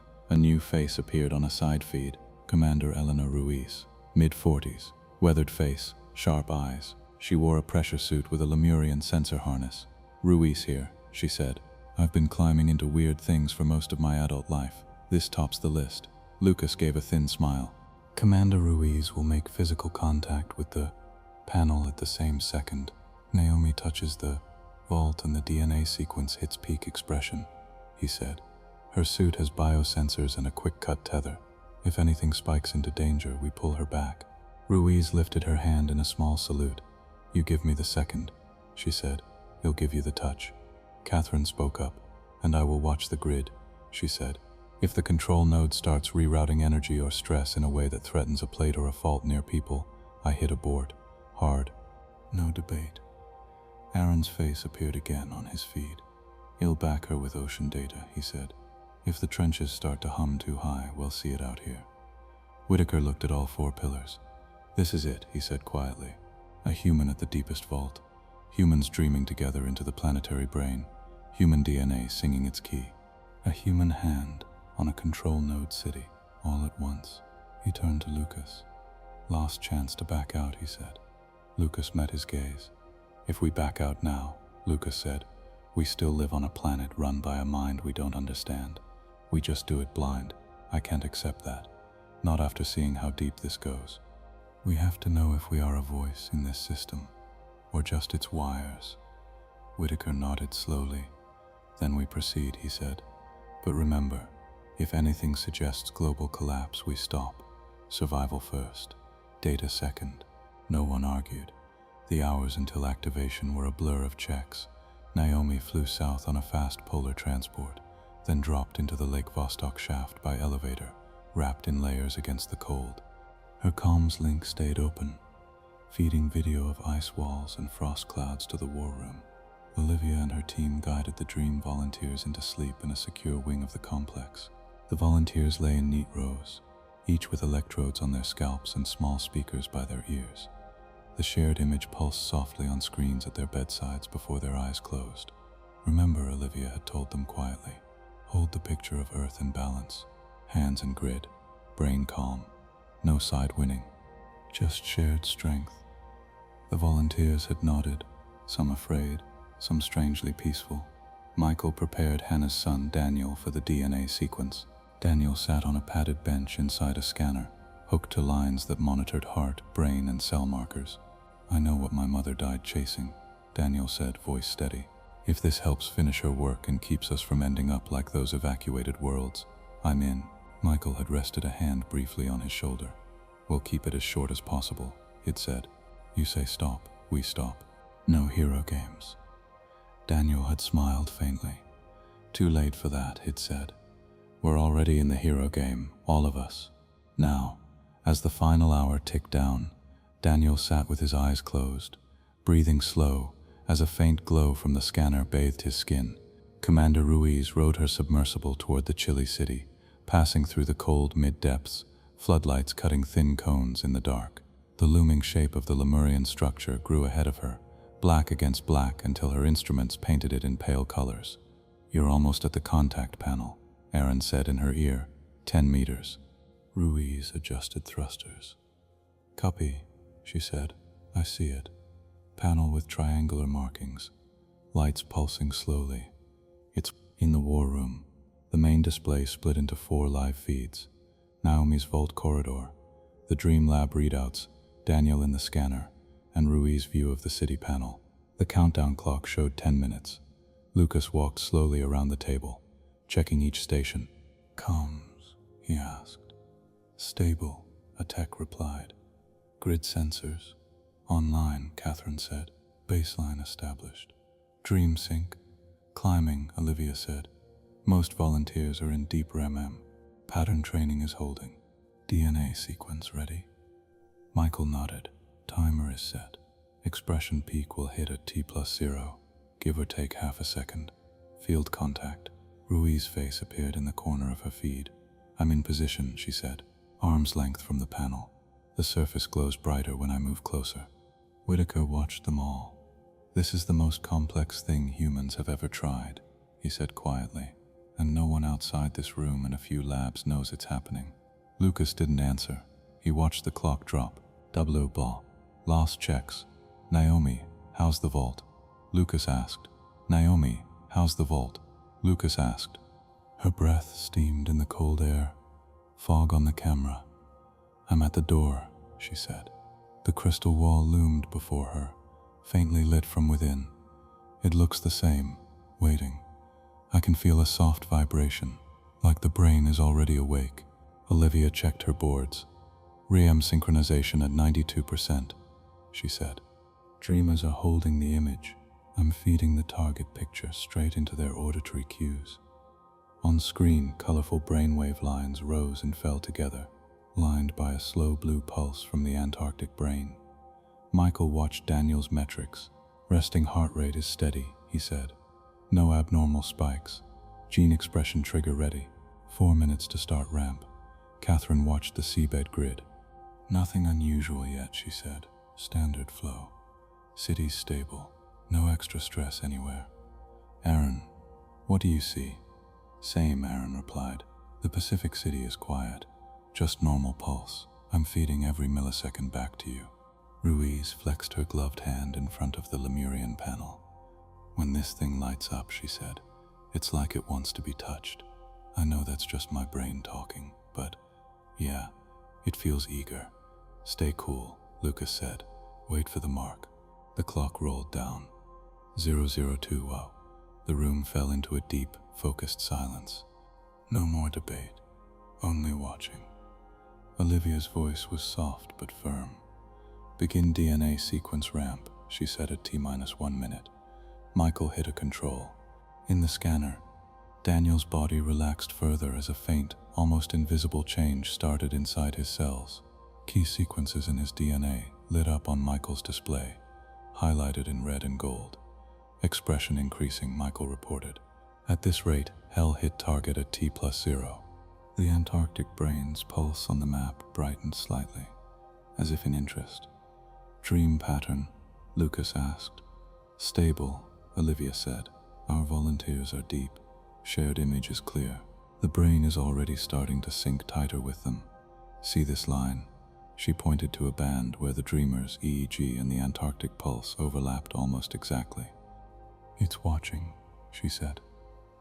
Naomi placed her bare hand on the crystal wall. Not pressing, just resting. It's warm, she said, surprised. Warmer than the air. Like a living thing. Ruiz's gloved hand hovered a few centimeters from the city panel. Tiny symbols moved along its surface, rearranging themselves. It reacts to my presence, she said. It's matching my hand outline. I'm not touching it yet. The countdown hit 30 seconds. Lucas took a slow breath. This is it, he said. Everyone ready? Voices answered in turn. Ready, Naomi said. Ready, Olivia said. Ready, Michael said. Ready, Catherine said. Ready, Aaron said. Ready, Ruiz said. Whitaker didn't speak. He just placed his hands flat on the table and watched the clock. 10 seconds. 9, 8. Naomi. Lucas said, voice level. At 0, you press your hand into the crystal. All the way. Don't pull back unless I say abort. Understood, Naomi said. Ruiz. Lucas said. At 0, you touch the panel. Full palm. Copy, Ruiz replied. Michael. Lucas said. Sequence peak at 0. It will be, Michael said, already on track. Olivia, Lucas said, keep the dreamers on target. No last second changes. They're locked, Olivia said. We're past the point of no return for them. 3, 2, 1. Now, Lucas said. 4 things happened at once. Naomi pressed her hand hard into the crystal wall. The vault blazed with light. The surface softened around her fingers like firm gel, then gripped her hand gently, holding it in place. Her breath caught. I'm in, she said. Contact. In the dream lab, the volunteers' EEG lines spiked into a sharp, clean pattern. The shared image of Earth, hands, and grid flared in their minds as the Antarctic brain's pulse snapped into exact lockstep, millisecond by millisecond. "The brain has them," Olivia said. "It's reading the pattern." In the scanner, Daniel's targeted DNA sequences reached peak expression. Michael's display lit in gold. "Key is live," Michael said. "Signal is broadcasting through his body field. The Lemurian pattern in his genome is fully active." Deep under the Chile city's surface, Ruiz slapped her gloved palm against the Lemurian panel. The panel flared with symbols, then turned transparent under her hand. A rush of warmth traveled up her arm. "Contact," she said, voice tight. "Something felt me." In the same second, the seabed grid on the main display exploded with light. Lines brightened around every known node. New segments lit up in places they had never seen activity before. The Antarctic brain on the map swelled with intensity, its pulse racing, then settling into a new, faster rhythm. "Grid output is spiking," Catherine said. "All major trunk lines just jumped 30% in power. No quake increase yet. Watching." Aaron's voice came through, tense. "Pacific City just shifted mode," he said. "Energy flows rerouting. I've never seen patterns like this." Olivia stared at her dream graphs. "The brain is inside the pattern," she said in awe. "It's not just watching, it's moving through it, changing it slightly, like it's trying to answer." Naomi's eyes widened in the cold light. "The vault is opening wider," she said. The crystal wall thinned beneath her hand, showing flashes of something beyond, a vast chamber, dim and full of slow light. "It's never opened this far before." Michael's display is filled with new data. "Daniel's cells are reacting," he said. "Something external is reading the pattern and writing back tiny shifts. His genome expression is flickering in ways we didn't program." "Is he okay?" Whitaker demanded. "Vitals stable," Michael said quickly. "No signs of distress. He's just part of the conversation now." Rui's voice shook slightly. "The city just lit up from inside," she said. Her camera view showed bright lines racing away from the panel, up and around the city's structure. "It feels like something is moving through the panel and into me. My suit sensors are going crazy." Catherine's eyes flew over her data. "Seismic changes," she said, "but controlled. Pressure is being rebalanced across cracks near Chile, Japan, and the mid-Atlantic. Stress is dropping under major cities and rising in deep trenches." "Storm patterns?" Lucas asked. "Changing," Catherine said. "Tropical systems are being nudged off direct paths toward coastlines and into open ocean loops. It's like watching someone adjust sliders on a global machine." Olivia gripped the edge of her console. "The dreamer's pattern is shifting," she said. "The brain is feeding back a new image. Still Earth, still grid. But now there's a third ring, something like a halo of changing shapes. It's trying to show us its own idea of balance." Lucas' voice stayed steady, but his eyes were fixed on the grid. "Question is," he said, "is it responding to our request, or just using the open channels for its own plan?" Catherine's warning light flashed. "Major surge at one trench," she said sharply. "Mariana, pressure building fast. If it releases wrong, we could get a tsunami chain." "Abort?" Whitaker asked. Catherine hesitated, watching numbers. "Wait," she said. "The surge is being matched by a drop along 3 other faults. It's balancing. I think it's shifting stress away from populated regions and into a deep release. The timing is too clean for random."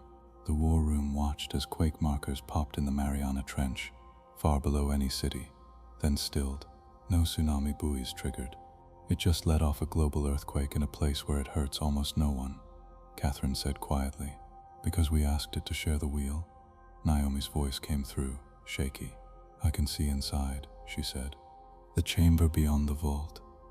It's full of structures that look like both crystal and nerve tissue, and there are shapes in there that match the dream image. Rings inside rings. It's showing me." Michael's data scrolled faster. "Daniel's genome expression is settling into a new pattern," he said. "Still human, still him. But there's an extra layer, a temporary overlay that matches part of the DNA star map. It's like the system stamped a signature on him to say, I heard you. Rui's hand burned in her glove. The panel is cooling, she said. The city's inner lights are calming, but my suit just logged a massive data burst. Whatever went through me, it went fast. Aaron spoke. Grid output is stabilizing, he said. We're back down from the spike, but the flow pattern is different now. It's smoother. There are fewer hard edges. The city under me is routing more power toward Antarctica and toward 3 other cities. Olivia stared at her screen. The dreamers are starting to wake on their own, she said softly, and they all report the same ending image: Earth, grid, hands, and that third ring. But in the end, the rings are not fighting. They are orbiting each other. No one crushed, no one erased. Catherine looked almost stunned. Storm models just updated in real time, she said. Jet streams are bending into new paths we have never seen, in a way that reduces extreme heat spikes over vulnerable regions. If this holds, next year's heat waves will be bad, but not as deadly as our old models predicted. Lucas held on to the edge of the table. Does that mean it listened? He asked quietly. Or that it always planned to do this, and we just rode along? No one had an answer, but all of them could see that something had changed, not just in numbers, in how the system moved, in how it seemed to pause and consider before acting, as if a new weight had joined its calculations. Human will. Alarms had stayed silent. The fail-safes had not needed to trigger. Now came the most important part of the test, pulling out and seeing what stayed. Naomi, Lucas said, take your hand off the vault, slowly. Naomi nodded and gently pulled back. The crystal let go. The brightness dimmed, but the door did not close all the way. It stayed partly open, a thin gap showing the chamber inside. It's not sealing shut, she said. It's cracked open, like it expects me to come back. Olivia, Lucas said, bring the dreamers fully awake. She adjusted controls. The volunteers' EEG lines shifted into waking patterns. Nurses moved in to remove sensors. They're up, Olivia said. They remember the dream clearly. No signs of distress beyond normal confusion. The Antarctic brain's pulse is still synced to their old pattern, but now it's starting to drift into a new regular rhythm. It kept something from the contact. Michael, Lucas said, end the DNA expression trigger. Michael hit the cutoff. Daniel's glowing markers faded back to baseline. Expression overlay is dropping, Michael said. His genome is back to normal range. Vitals steady. Is asking what happened. He says he felt a presence, like a room full of minds looking at him then leaving. Ruiz, Lucas said, remove your hand. Back away from the panel. Ruiz gently pulled her hand off the Lemurian surface. The panel's light dimmed to its earlier soft pulse. The hot feeling in her arm faded. I'm clear, she said.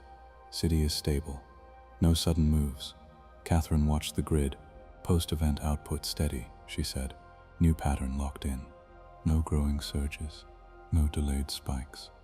Whatever change just happened, it's not running away. It's settled into a new normal. Aaron added, the Pacific City has returned to baseline behavior, but its routing map is different now. More pathways leading to Antarctica. More redundancy around human population centers. I don't think that's a coincidence. The war room sat in a long, stunned quiet, the way a theater might sit between the last note of a song and the start of applause that might not come. Whitaker spoke first. Summarize, he said, voice low. Plain words. Olivia took a breath. We opened every known human Lemurian interface at once, she said. Vault touch, dream, DNA, city panel. The planetary brain and grid responded strongly but did not go out of control. We saw changes that line up with the image we fed it. More protection for human regions, more balanced stress release, a symbolic reply in the dream space. Michael added, it wrote back into our biology.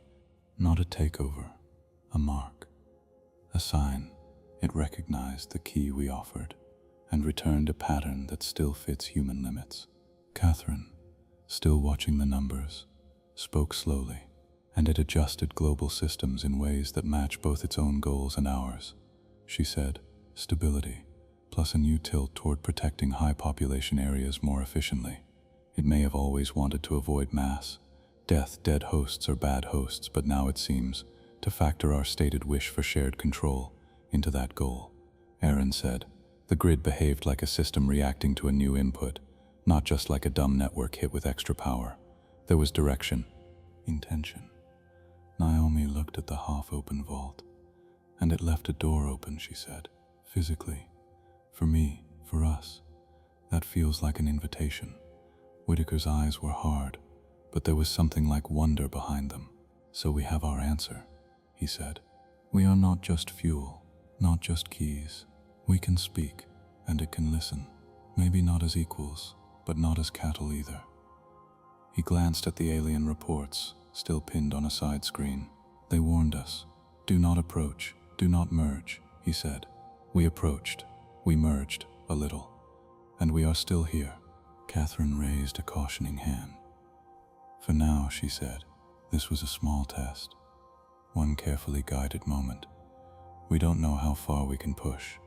We don't know what it will ask for in return next time. Lucas nodded. But we know something we didn't before, he said. We know the system can bend in our direction. That means there is a window for real negotiation, not with words in a treaty, but with images, patterns, and choices. Olivia added softly. It also means we have a responsibility. Our dreams, our DNA, our touch on these cities, every one of those things now plays a part in how Earth behaves. We can pretend we're separate anymore. The countdown clock, still running, no longer meant the same thing. It no longer counted down to a simple yes or no choice, cut or accept. Now it counted down to a more complex decision, how to live, as a species, inside a mind that was not human, while still trying to remain human. The Council did not vote that day on a final path. They were not ready. Instead, they did three things. First, they sealed all data from SAE-1 into secure archives and sent copies to a carefully chosen set of leaders and labs worldwide with a short message attached. Hachiman influence confirmed. Further action required. Second, they set up a new task force, part science, part ethics, part diplomacy, to design the next conversation with the Antarctic brain. Not an experiment this time, but a dialogue plan, a series of carefully staged dream images and physical contacts meant to test boundaries and map what Lemuria would and would not bend on. Third, they watched. They watched the grid. They watched the cities. They watched the dreams of people who had never heard the word Lemuria in their lives, to see if that third ring appeared on its own. In the weeks that followed, small signs appeared. A storm that should have crushed a crowded delta split in two at the last moment, each half curving away along invisible lines. A quake that might have shattered an old city instead released under an empty sea. Lights in a nearby Lemurian node flaring just before. Children in a rural village far from any. News screens started drawing circles around Earth in their school art, with lines wrapping in patterns Olivia recognized. And in Lake Vostok, sensors showed the vault staying slightly ajar, never freezing fully shut, like a throat that had learned a new word and might use it again. In the war room, late at night, Lucas stood alone, looking at the spinning Earth on the main display. The seabed grid glowed softly. The cities blinked in patient red. Under Antarctica, the planetary brain pulsed at its new rhythm, somewhere between a heartbeat and a tide. He thought of what the aliens had said, of voids and erasure, of flight. He thought of Naomi's hand on the vault, of Daniel's quiet courage, of Rui's steady palm on the city panel. He thought of billions of sleeping humans whose dreams now ran through a mind older than their species. We woke you, he said aloud to the map. You woke us. Now we both have to live with that. The map did not answer, but the pulse under Antarctica on the screen seemed to slow by a fraction, as if it was listening. In the end, the experiment had not given them a neat win or loss. It had given them something harder, a relationship with a mind the size of a planet, a mind that now knew for certain that its keys could do more than open doors. They could knock. They could ask. They could, maybe in the long run, learn to steer together. Outside, the Lemurian cities stood on the seas, No longer just rising structures, but shared control nodes in a changing world. Under the ice, the vault waited. In genes and dreams, the code hummed.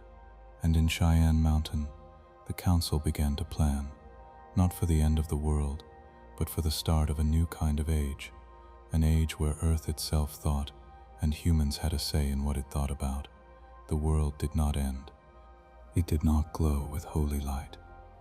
No voice spoke from the sky.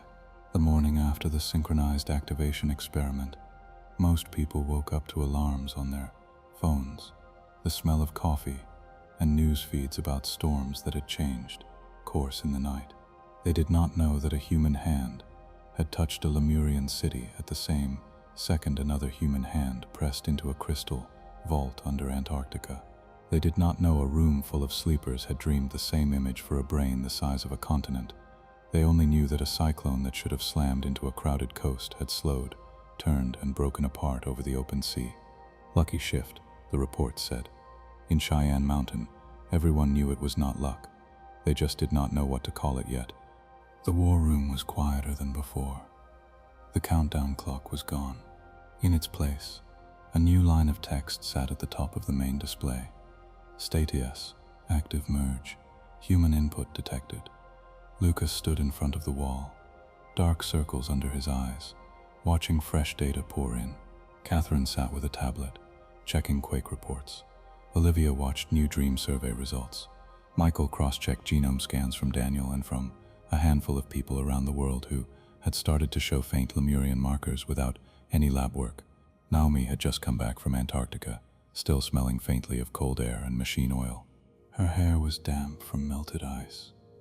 Whitaker came in last, a thin folder in his hand. No missiles, he said as he walked to the table. No panicked strikes on cities. I kept them from doing anything stupid, for now. Lucas half smiled. How hard was it, he asked. Harder than it should have been, Whitaker said. He laid the folder on the table. Some governments see the storm shift and quake releases as proof that Lemuria can save us if we give it full control. Others see the same thing as proof we should cut the system before it gets stronger. Did you tell them about the test? Catherine asked. Only a few, Whitaker said. Enough to build a small circle of states who know we can influence Lemuria a little. The rest got a softer story. Climate systems are changing, and we have to be cautious. If everyone knew we had put our hands on the wheel, panic would be worse. Olivia nodded. People are not ready to hear that their dreams help drive weather, she said. They fight over smaller things. This would break them. Michael looked up from his screen.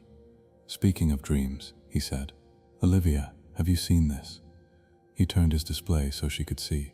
Global dream surveys, gathered from old apps and new tools, showed a tick upward in certain images, rings around Earth, strange cities in the sea, doors under ice. Olivia frowned. These people were not in our lab, she said. Most live far from any Lemurian structure. They don't know what we did, yet they're dreaming parts of the same pattern we sent to the Antarctic brain. Michael said, not exact copies, but close.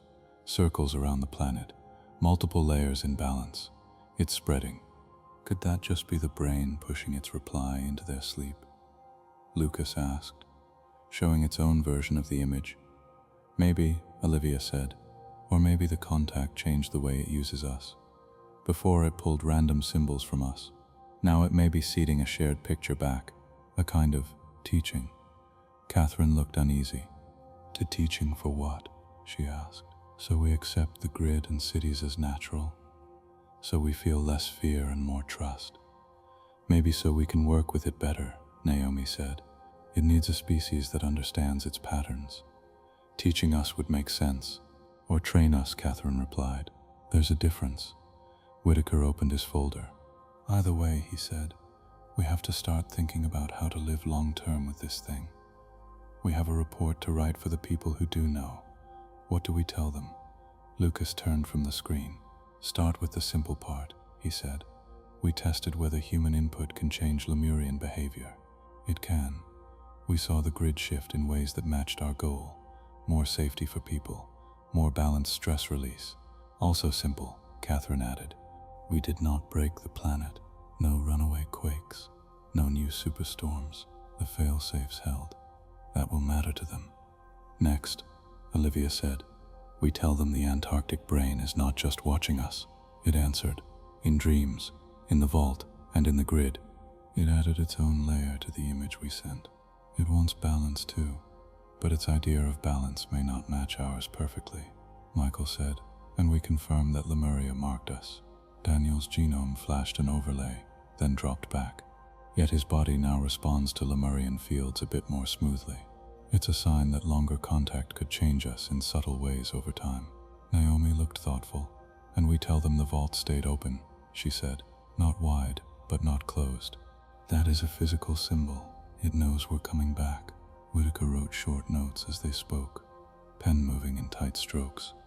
And then, he asked, what do we recommend? The room went quiet again. Recommending cut or surrender had been hard. Recommending a path in the middle felt harder. Catherine spoke first, surprising herself. We recommend no rush to full merge, she said. No blind surrender.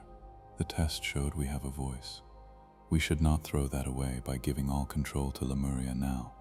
Instead, we should build a long plan of guided contacts. Small steps. More experiments like SAE-1, only slower and safer. Lucas nodded. Agreed, he said. We can shape the relationship. But we can only do that if we keep our own systems alive. Our own science. Our own ways of thinking. Olivia added, we also need rules for ourselves. Who gets to talk to the brain? What images do we send? We can have 100 groups trying to push their own version of balance into the system. That would tear it and us apart. Global dream wars, Catherine said grimly. Factions trying to train Lemuria to follow their will. We have to prevent that. Michael looked at Whitaker. You and your colleagues will have to build something like a treaty, he said. Not just between nations, between humans and Lemuria. Even if it never sees the text, the treaty will shape how we act with it. Whitaker closed his folder slowly. A treaty with a mind that speaks in grids and tides, he said. Interesting job. Naomi cut in. And we have to keep watching for harm, she said. If long-term exposure to this link starts to damage people, if psychosis cases rise, if some minds break like the aliens reported, we may need to adjust or step back. Olivia gave a small nod. We'll set up global mental health watch stations, she said, quietly, looking for patterns, not to blame Lemuria for every problem, but to see if new kinds of stress appear. Lucas turned back to the main display. We also have to think farther out, he said softly. The DNA star map, the route to whatever Lemuria built in that hidden layer of space. If we live in peace with it here, it may want us to go there someday, or help it reach there again.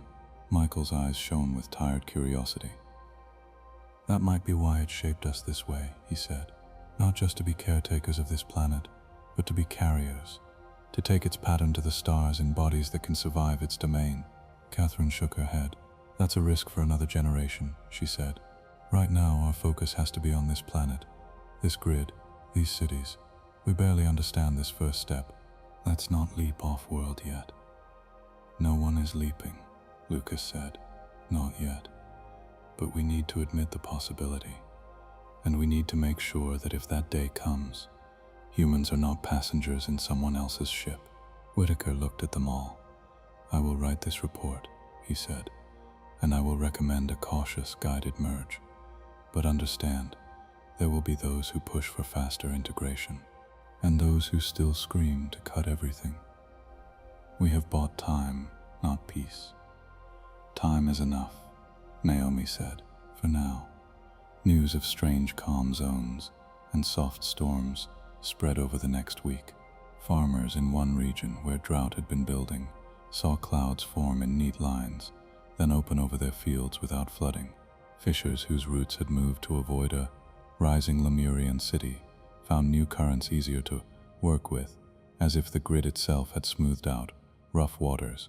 In some places, though, people noticed the opposite.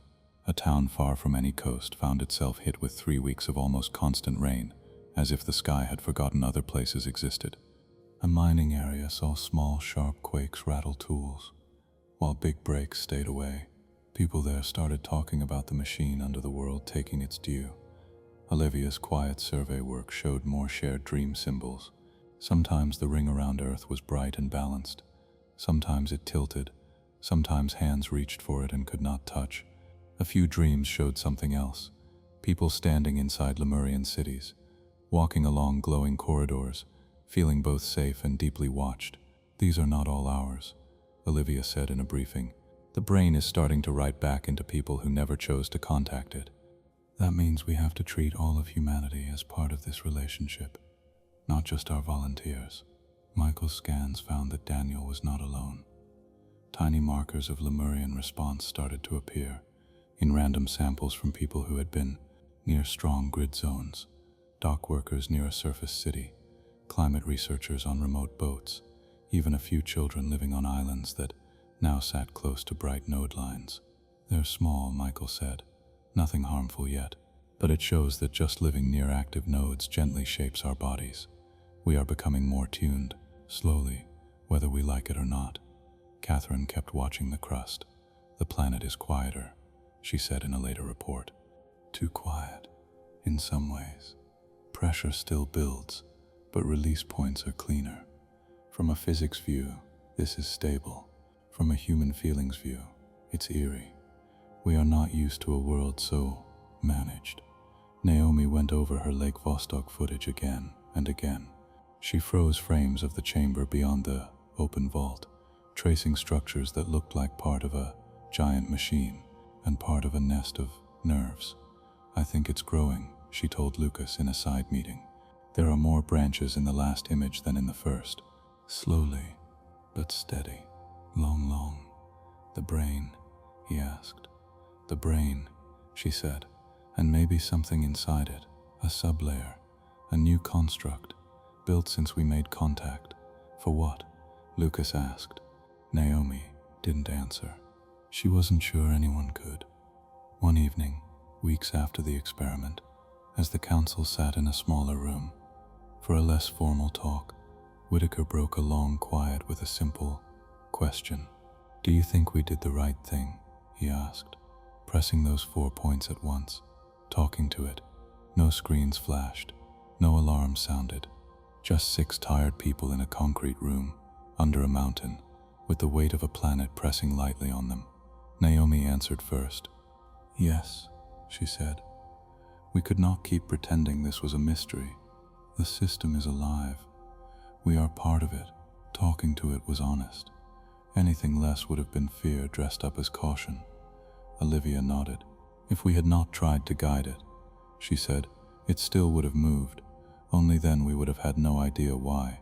We would have seen storms shift and plates calm, and never known if that came from our wishes or not. This way we know we can at least ask. Michael spoke after a pause. I agree, he said, but I also know we started something we don't fully understand. We sent a child out to swim with a huge animal. It did not bite. It even pushed the child to shore. That does not mean it never will. We must stay aware of the size difference. Catherine leaned back, eyes on the blank ceiling. I still don't like it, she said. I don't like living on a planet with hidden hands in its bones. But my job is to keep people alive, not keep them comfortable with old ideas. Right now, Lemuria is keeping Earth from tearing itself apart. Without the grid, with the damage we've done, I don't think we'd last the century. So yes, I think trying to steer was better than sitting and watching. Whitaker sighed. I have spent my life trying to push humans toward peaceful choices, he said. Now I have to learn how to push something that isn't human at all. I don't know if that's right. I just know it is necessary. And I know doing nothing would have been a choice too. Lucas looked around the table. We didn't flip a switch from off to on, he said. We woke something that was always there. We touched a system that had already shaped our history. The real question is not if we did the right thing yesterday. He pointed upward, as if through the rock to the sky, then farther, to the grids and cities, and brain and flying dreams. The question is what we do tomorrow, he said, and the day after, and who we let join us at this table when we decide. The story of Lemuria and Earth did not resolve in a single test. There was no clear ending. There was only an opening. Seabed grids kept humming. Cities kept rising and docking. The Antarctic brain kept pulsing, now tagged in global instruments as a permanent part of the planet, like the core or the mantle. Humans kept living, arguing, loving, building, and more, dreaming in patterns that matched a vast design they had not made, but now helped to shape. Somewhere under Antarctica, in a chamber Naomi had only glimpsed, new structures slowly grew between crystal and nerve. Around the world, small groups of scientists, diplomats, and quiet thinkers started to meet, not just in Cheyenne Mountain, but in other secure places, to talk about a future where planet and mind were not separate words anymore. They argued over names. They argued over rights. They argued over how much of human fear and hope to give to a mind that could tilt storms. But under every argument lay the same new truth. Lemuria had not vanished into myth. It had not stayed buried as cold machines. It had moved into flesh, stone, water, and thought. And humans, whether ready or not, were now co-workers in whatever task it had set for this world. The experiment had shown that their touch mattered. The rest of the story, how much they would touch, what kind of shared earth would rise from this merge, was still unwritten. The grid waited, the cities watched, the brain listened, and in the quiet between tides and dreams, the planet turned, carrying an old species and an older system into a future neither could reach alone.